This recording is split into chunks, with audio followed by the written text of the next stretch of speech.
Su questa mappa dell'epoca vediamo l'andamento del fronte tra Austria ed Italia. In totale 650 km di fronte, di confine fronte, dei quali circa 600 di montagna.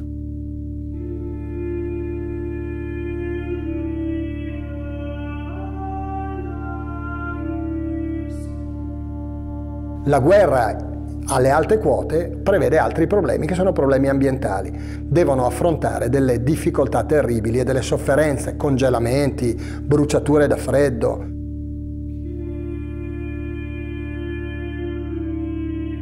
La neve è veramente un segno di lutto.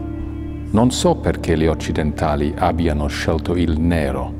Nel nero sento il mistero, la paura, l'assoluto, l'infinito.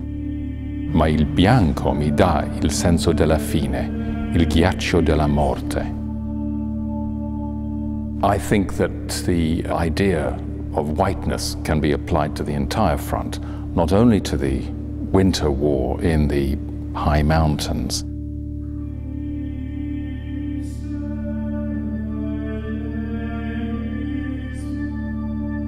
Vengono costruite un'infinità di gallerie, un'infinità di caverne dove ricoverare uomini e materiali, non tanto per le questioni meteorologiche quanto per ripararli dai tiri dell'artiglieria.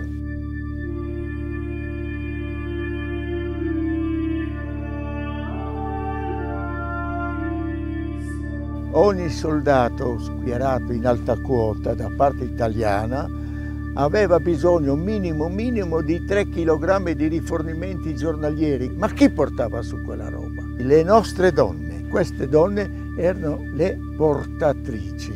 Portavamo questi carichi a quei poveri alpini, lassù. Andavamo al fronte dove si combatteva, dove bombardavano. Avevate paura? Paura. Vivere e morire, come andava, andava. Una donna è restata lì, Maria Plotzner. Sì, proprio Maria Plotzner.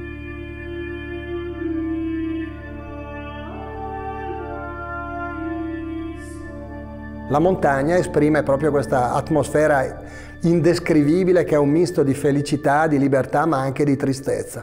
Ecco, io credo che nella canta alpina tutto questo venga fuori fortemente.